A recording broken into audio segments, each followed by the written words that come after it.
Hi, I'm Randy Reed, Executive Director of the National Lighting Bureau, and thank you for joining us today in our Let's Talk About Light and Health series.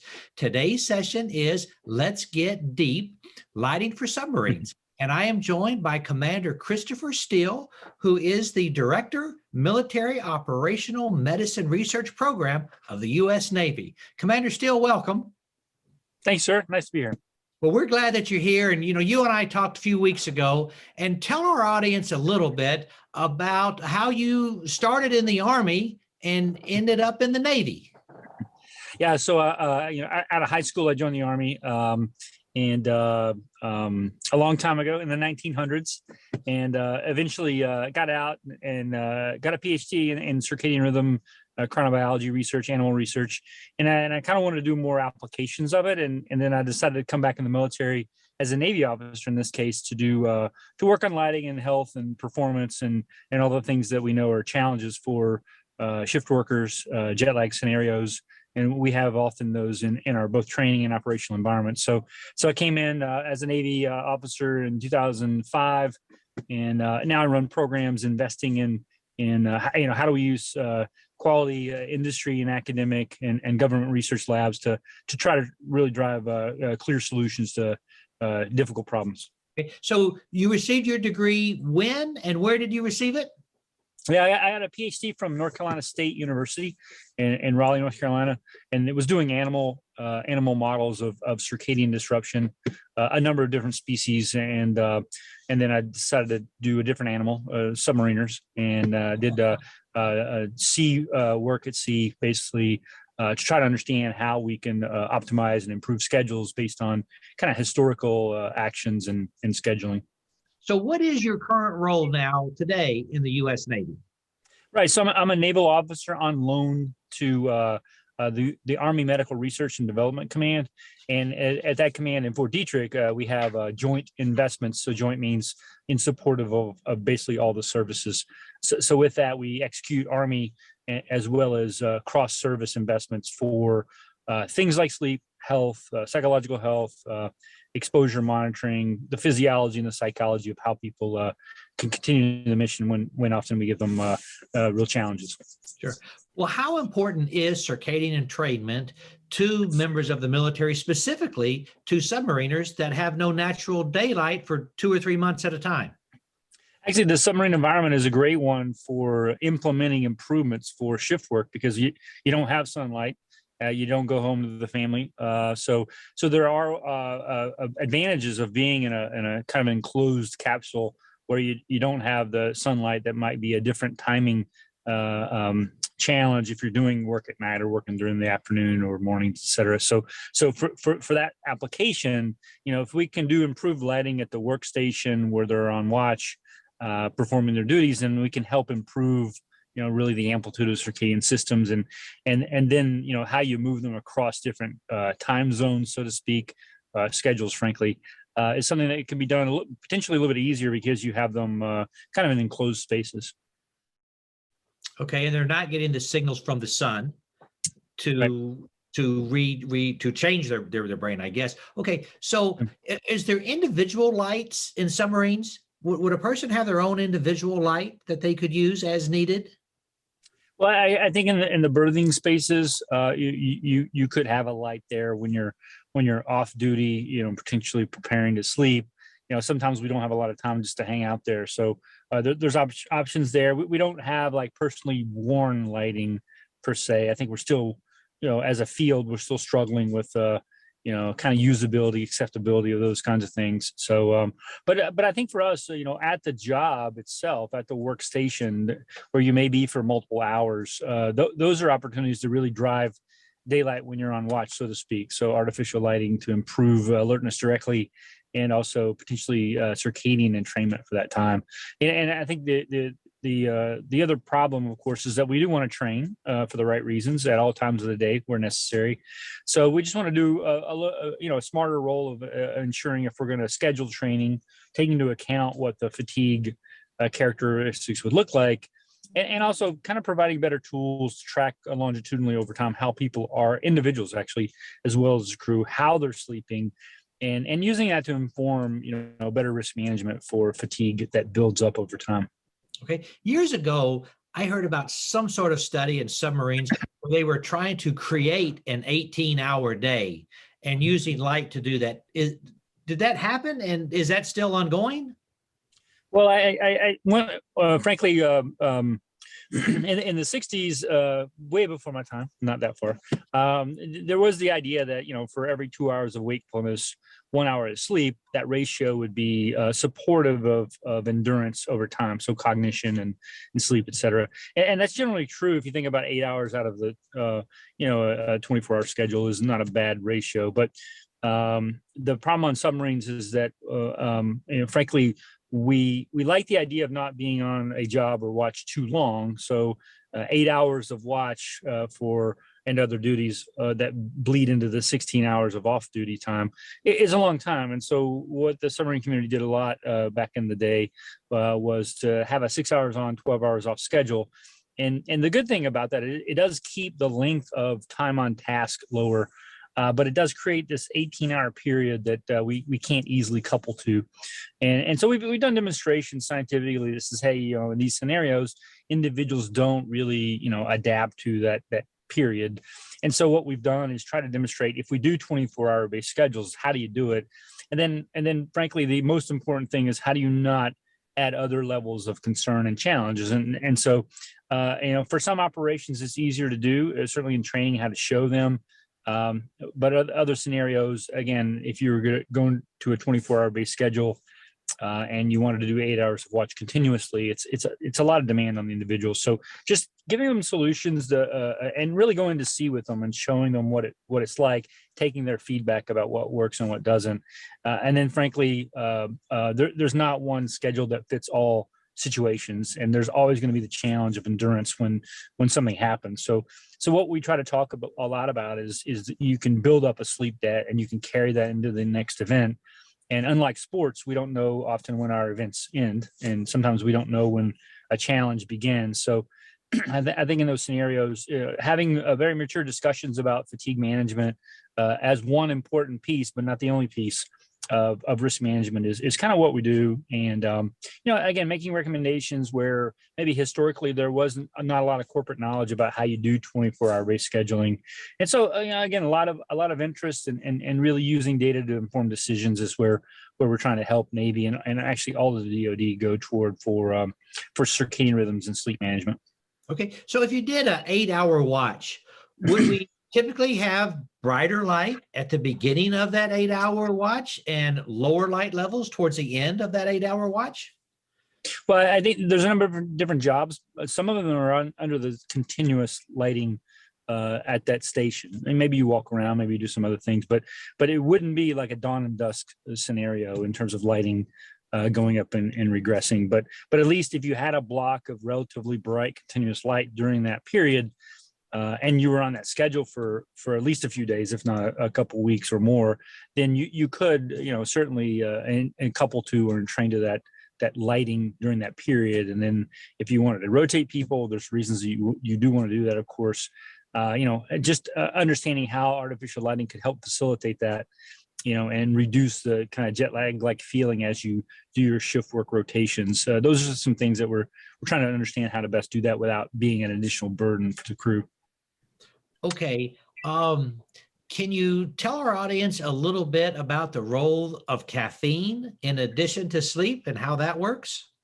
Yeah, the Navy is really big on caffeine, so to speak. So, some people don't use caffeine even in the military, but for us, certainly we know it's a strong vigilance promoting capability, and caffeine when needed. And for some people often is a great way to kind of sustain performance cognitively.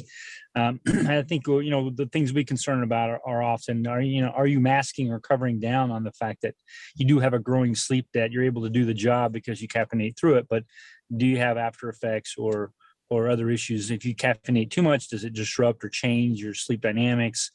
Heavy caffeine drinkers, there's probably not a big impact on some of their sleep dynamics, or frankly, maybe they just don't know that it is. So for us, we certainly use caffeine as a stimulant promoting compound, stimulation promoting compound, and it's part of the story. And historically, a lot of our sleep studies, frankly, don't use individuals that caffeinate in the studies, and you don't use caffeination as a countermeasure when you try to measure cognitive performance or cognitive decline. And so when you do that, you do get a little bit of an artificial demonstration about how drops in alertness occur because of sleep disruption.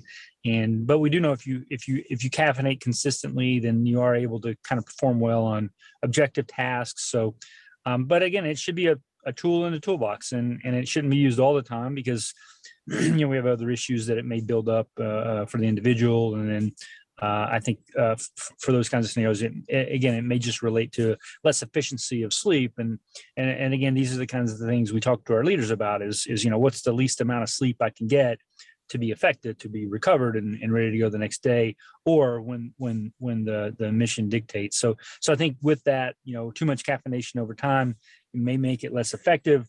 Certainly may have kind of after effects into sleep periods itself. So having the ability to make sure that we have these opportunities, but don't overly rely on them to sustain performance is important.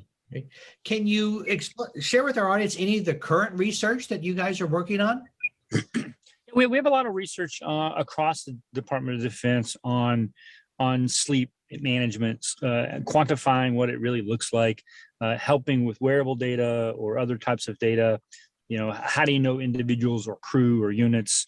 What is their status? And I think outside of the submarine force, but certainly including it, we have a lot of data that shows that the 24 hours, 72 hours of sleep disruptions can be demonstrated as challenges with performance, but we also now have better tools, commercially available tools, or adaptable for the DoD that wearable detection of sleep over time, over weeks and months, are helpful indicators of wellness for the individual. So I think we get very comfortable with the fact that we can and do become sleep deprived. It's not the major risk in many cases, but what we don't do is effectively quantify that risk and use it as a decision to mitigate or not. And I think for us, wearable tools, some other work on scheduling capabilities, so that when a ship or a crew or a division within the ship changes, their work rest patterns, or there's an endurance challenge because of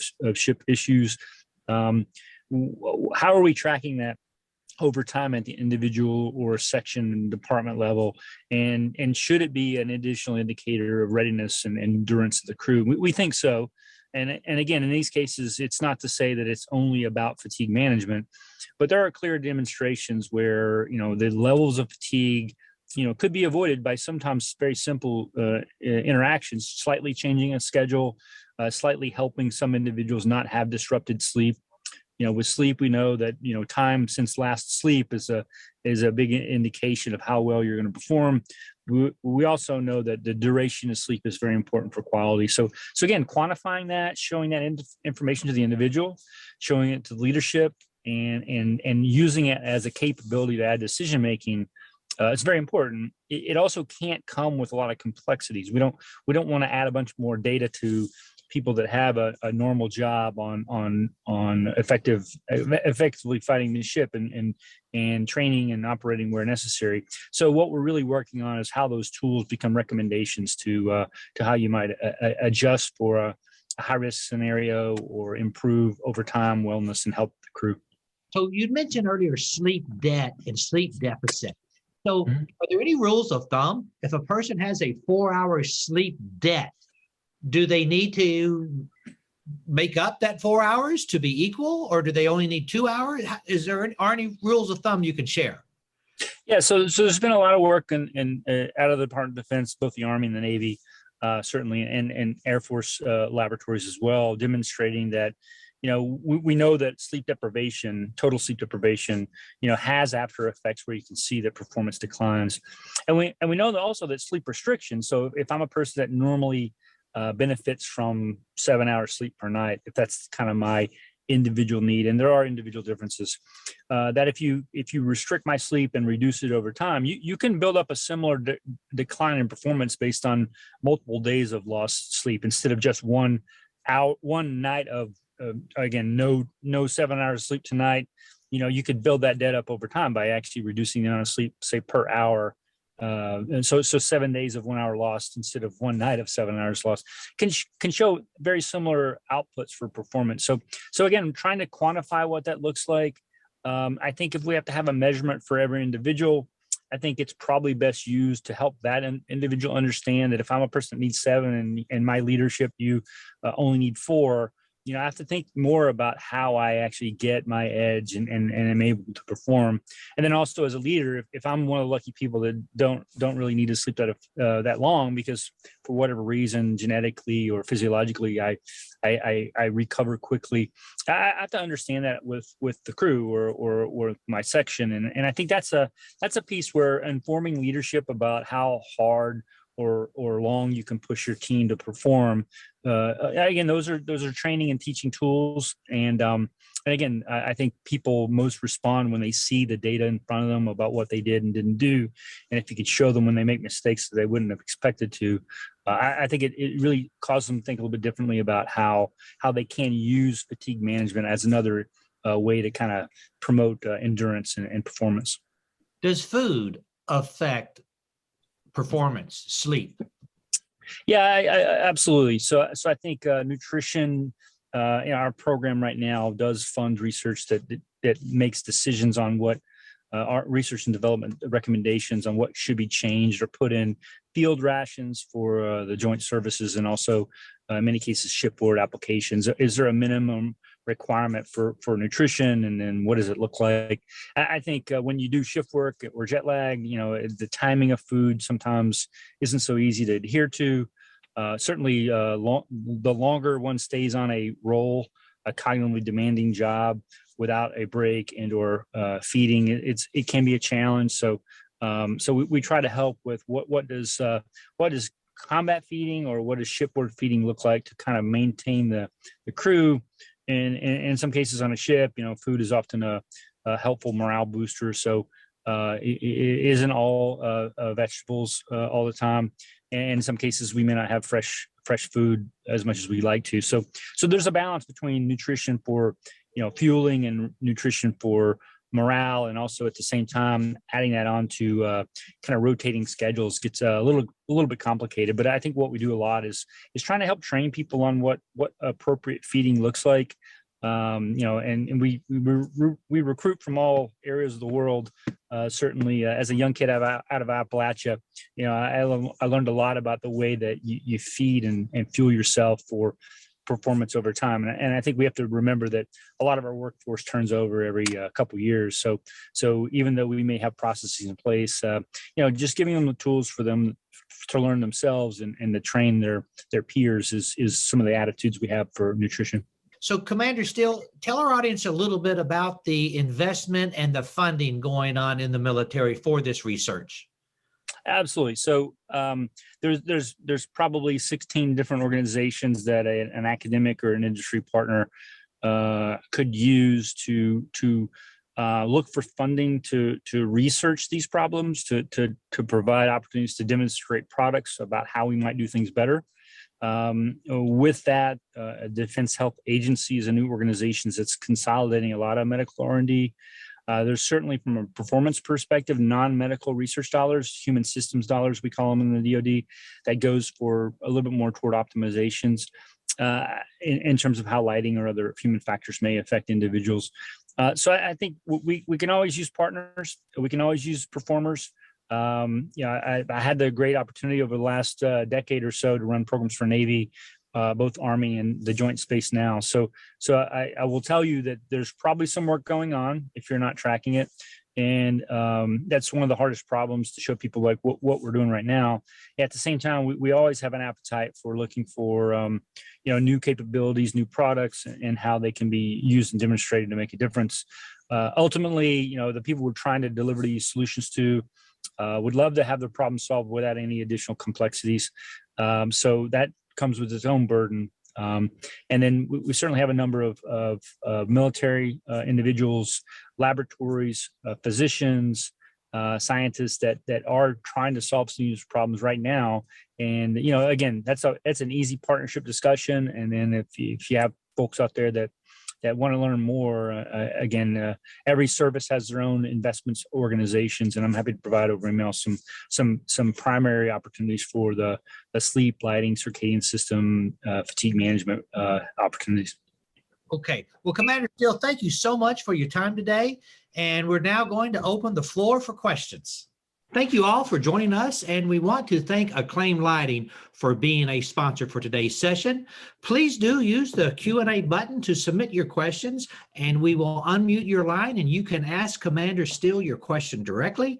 Our next session will be 28 November, Equal Lighting, projects focused on health equity, and we'll move back to our regular time of noon Eastern.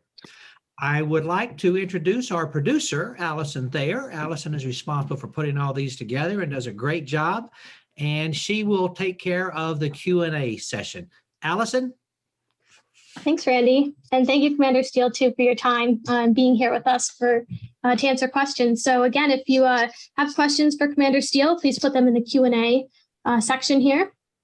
But Commander Steele, will you remind me how long and how many people are on a submarine at a time, and for how long are they on it? Yeah, it's a pretty variable question. Sometimes we have a couple different types of submarines, and certainly within training versus a mission, the scope can be a day or much longer than that. So, the average size is about 115 people within the U.S. military, and then obviously there are multiple different types of jobs, so it's hard to just dictate one schedule for the entire ship. Imagine owning a company from every level below the CEO to the CEO themselves, and trying to dictate one work rest schedule, cycle, time on task. It's very difficult to do. So for us, think about 100, 115 people or so. And then, the demonstrations and the challenges are that if we do a schedule for one thing, if it doesn't fit for others, then it's easy to have some clumsiness or problems or even rejection of an improvement. So it does have to be one of those things where teaching kind of with a new corporate knowledge of what does it look like to manage fatigue in a different way. And then as things change, if you don't have the chronobiologist or the lighting expert, does the crew that may not be, trained on this historically, do they know what to do when things change? Brad, do you want to jump in? Sure. Commander Steele, one question that I failed to ask that I was really curious about, would you say that education in the Navy has reached a level to where that individual submariner, one of the 150, understands the importance of circadian entrainment? Has it reached that level? Oh, so of the 115, I think so. I think in this field, we know that the word circadian is not something you normally have to describe to most people that are in the sciences now. And I think that changed when I was in grad school. So that's been improving over time. I think a lot of people understand more about what circadian rhythms really are. And then the countermeasures for them also are interesting. So I think that there really isn't a pushback on the field and the applications, but it is the problem really is weighing in on should fatigue management be their number one priority? And I think for what we do, it shouldn't be. We have to be acceptable of that. But how do we deliver fatigue management improvements when the crew and the ship and the commanding officer, have a priority that is supposed to fight through any kind of risk to the individuals and the crew. So it's more about, adult education in this scenario about not just what is it, but what are we going to do about it? Because I think we have a lot of opportunities in science to talk about things that really don't matter to the individual. So helping them see it, understanding it, how it can help their personal life, how it can help the professional life. So to answer your question, I don't think we have to describe it in egregious detail now. It really does get us to the point where we're talking about pragmatic solutions. Okay, thank you. Along those same lines, so is the time of shifts randomly assigned or based upon circadian preference of the submariners? We don't do a great job of allowing people to make their own choices. And again, I think you can do that in small teams. I think when you have a larger organization, it gets a little bit difficult there. And I think what we need to do, at least in training, is show people their own individual needs, challenges, et cetera, help them understand how they game themselves. And then when you apply this to a ship, it would be nice to help people understand, like if I'm a night worker and I really don't mind, I'm an owl person, I don't mind doing the shift work or doing the late nights. That works in some settings. I think we have an equity problem then. Like I think you're getting over because you're sleeping during the day and I'm not, and so there can be very non-scientific problems with letting people choose exactly what they want. And then I think from a ship's perspective, you want to see your people if you're a senior leader. So as people, if they stayed on the same watch schedule, you may not see them all the time. So having them rotate through so you can feel comfortable that each division, section, et cetera, is effectively trained and prepared. That's one of the reasons why we do shift work. So I think there, even if I chose that I like nights because the CO isn't awake or because I like the team that's there, we still have a need to make sure that we can work around the clock and also adjust schedules. So, but I do think we want to understand more about those people that are better at kind of night work, shifting, et cetera. What makes them that way? And is there some skills that they picked up almost accidentally that makes them a little bit easier to kind of manage their own fatigue? So can we talk again about actual schedules and kind of recap? I know Randy mentioned the 18-hour shifts. Can you just go over that again?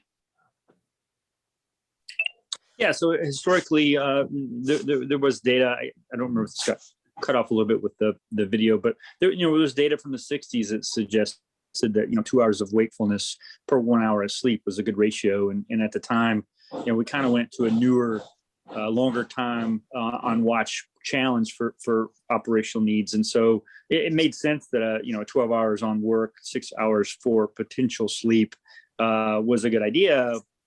The problem with that 12 and 6 is that it's an 18-hour period, and so we can't really couple to that on a daily basis. So we've known that individuals can free run or show their internal rhythms different from the rest of the crew, and so I think what we've been trying to do is demonstrate, and we've had policies put down from senior leaders in the Navy that says that where possible, and where you have the option, certainly a circadian based watch schedule is more effective at promoting the opportunity for quality sleep when you get it.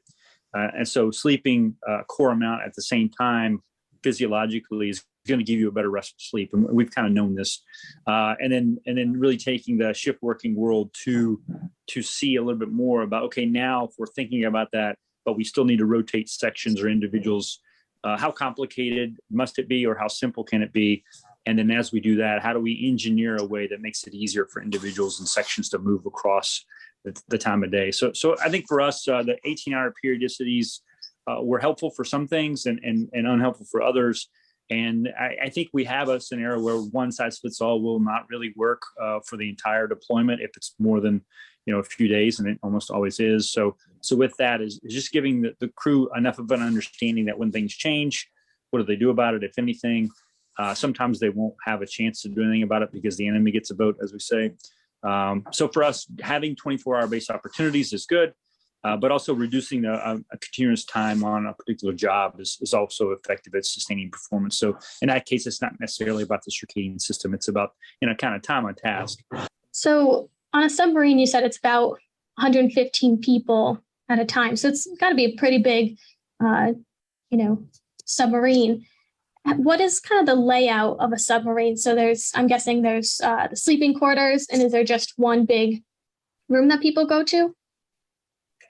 I think the submarine environment has been an interesting one where space is a challenge, and so if you have a room where most people eat and they also train there, so it's very difficult to drive a circadian schedule for one thing and not affect everything else. So that's the thing where bright idea fairies like myself that would just say, oh yeah, all we have to do is change the schedule. You certainly realize that everything is actually intertwined. And so to be able to change one aspect of the ship's schedule impacts everything else. So that's where we don't want to be the ones as researchers to tell those groups what to do. We want to be able to help them provide either tools or recommendations on the parameters that would make it better if some adjustments. And there is a cost to change anything. And that's where, these are real missions at stake. So again, riding submarines with them, making recommendations, showing the data that helps them understand improvements. Are they worth the change? And so with that, the idea on the submarine is it is an optimization of space problem, and it can't just be a circadian sleep problem. It's the entire actions on the ship. So in terms of then kind of the lighting schedule, how much do people overlap in terms of that. So if you have somebody who's ending their shift and you want them to be able to go to bed, but you have somebody else waking up, what is kind of the lighting schedule for that? Yeah, so that's one problem with, kind of having a day-night direction on the ship. So you may have a watch standing period for a while, and then you may have other duties. It's not just watch, and then eventually you would have maybe a third or fourth of the time where you could have opportunities for sleep. If you're in that period, you obviously don't want bright light to immediately before sleep, where possible, certainly. So it does make it a little bit challenging to be able to light the ship in a way that doesn't drive one section that might be the night guys in one direction, the minimum on a day section, then you may want lighting at a different time for optimization. So it does create a little bit of a problem. And mostly I think the idea is that when you're on the watch station, watch section, watch demands, watch standing, that time is probably one where all people need to be vigilant. And certainly the brighter light there may anchor the idea that period is driven for alertness, maybe circadian entrainment or an anchor of the circadian system. And then the hours off watch, which are important, but may not be as critically important from a minute-to-minute decision-making perspective. Those hours may be less important for alert vigilance, direct alertness and vigilance monitoring and management. And in the period of near sleep or sleep, certainly we want to be as dark as possible, where possible. So that's kind of a scenario where there's never really, if you run 3 sections or 4 sections, there's going to be a timing problem with one set of individuals that might be optimal for another set. So are there any other non-pharmaceutical solutions other than light currently practiced in the field to promote better sleep health? That's a good question. We have a lot of biotechnology advances nowadays with brain stimulation work and certainly ways to potentially help different dynamics of brain waves prepare for sleep onset. I think with that, we haven't seen devices that we feel like are ready to be procured and fielded on submarines as an example. But we certainly have a lot of research into it.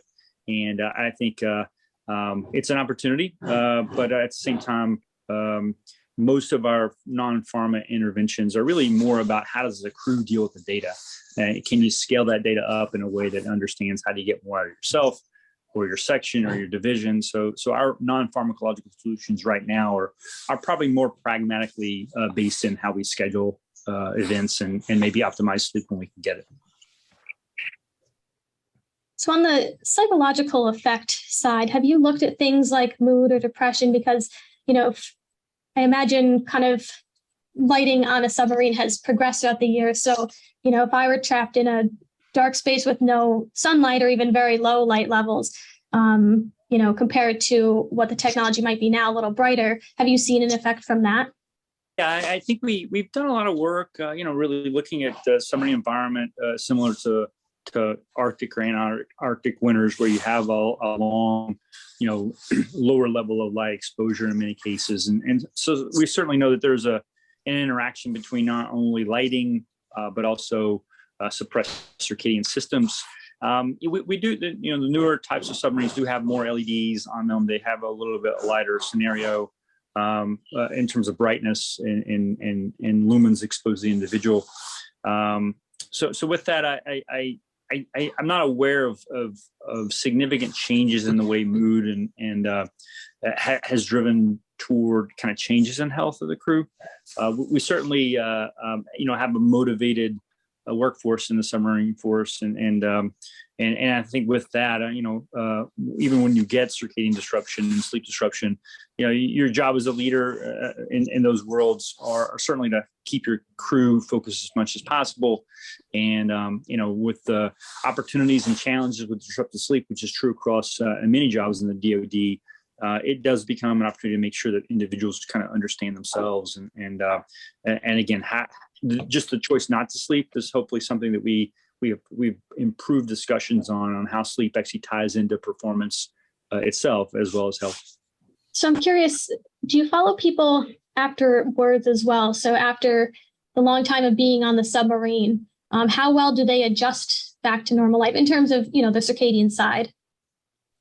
Yeah, I think the pre and post deployment timelines are are really interesting. In many cases, the days leading up to going to sea are very chaotic, very challenging. You're juggling your home life with the idea that you're going to be gone for hopefully a finite and understandable amount of time, but in many cases that could be extended or delayed once you're at sea. So that's one thing, is pre-deployment is an opportunity to make sure that sleep that you build could be taken to sea with you, and that may not be perfect.